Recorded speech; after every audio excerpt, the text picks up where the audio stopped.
Hello and welcome to Outside the Book, coming to you live from the 2016 Southern Kentucky Book Festival. I'm Barbara Deeb, and we are delighted to kick things off with the headliner for this year's festival, J.A. Jance. J.A., it's so nice to see you. I'm happy to be here, and you need to know I was here a couple of years ago, and I am a fully certified Kentucky Colonel. They gave me the plaque. Okay, so there you go. You got to go to the Derby now.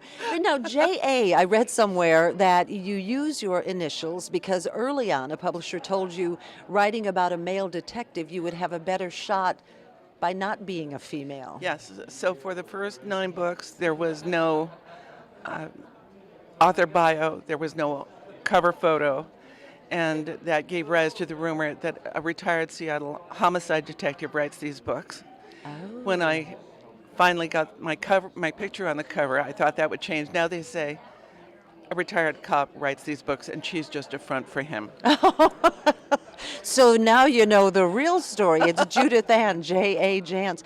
You know, mystery and thrillers. Has that changed over the course of, you've written more than 50 books. Has the way you write a mystery changed? The way I write a mystery has not changed. I think I grew up reading John D. MacDonald, and the thing about John D. MacDonald's Travis McGee is he never changed. He was always the same guy and always made the same mistakes, and he getting beaten up, but he was fine the next day. And so my characters have families and pets and responsibilities outside, and they have changed. Beau started out drinking the way my first husband drank, and I wrote that in because I'd been there for 18 years and I knew how that worked. But then people started worrying about him, and that's how he ended up going into treatment in book 8. And so with 21 and a half Beaumont books now, there have been a lot more books with him sober than drunk. But people still tell me, some people, they preferred him when he was drinking. And I worry about those folks. That having been said, that speaks volumes, no pun intended, about the way your readers react to your characters, the richness. They see them as people. They see them as friends that they can revisit. And if I don't write one of those books fast enough, they sort of gripe at me and saying, isn't it time for this? Isn't it time for that? But I'm able to tell stories through mysteries that I think are important. In Beaumont book 21, Second Watch, I have him interact with a boyhood friend of mine, a guy from Bisbee, Arizona, who died in Vietnam in 1966. And so I used a mystery to mix fact and fiction and pay tribute to not only Doug Davis, the guy from Bisbee, but to Bonnie Abney, the girl he was engaged to when he died. Give me the elements, in your opinion. What makes a good mystery? There have to be people you care about. For a while, my husband was studying painting with that guy who was on PBS. You know, the one with the fuzzy hair. I can't remember his name. Bob Ross. Bob Ross, thank you. And so I was watching Bob Ross with him, and he said, in art, you have to have light and dark. It's the contrast between light and dark that makes art work. And I realized how much that applies to writing books too. And if it's all gray, if everybody dies and there's nobody to care about, what's the point? What's the point? I was asking you before we got started about some of your early inspirations. You know, as a mystery writer, were you drawn to certain mystery writers or just writers in general? I was drawn to writing. I won a scholarship to the University of Arizona. I enrolled as an English major in 1962 because I wanted to be a writer.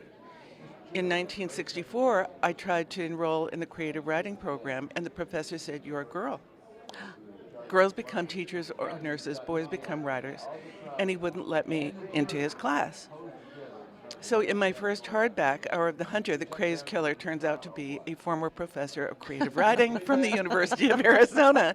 That's, that's an influence. I would say, she told me before we got started, do not make a mystery writer mad, because apparently it is these instances often that serve as the catalyst for some of your plots. Oh yes, there was the bad dentist in my hometown who traumatized a whole generation of Bisbee kids.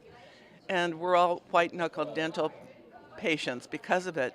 But I got over it. I knocked off a dentist in book number 5. And you mentioned an anchor woman who was discriminated against because of her age, Yes. also served as the inspiration. Yes. Patty Weiss was a news broadcaster in Tucson, Arizona. She had started with KVOA TV while she was still in college. So at age 53, I was sitting there. I needed to write a book. And I had a terrible case of writer's block, so I was watching the news. And she was there on the noon news, and she was gone at the 5 o'clock hour. Oh.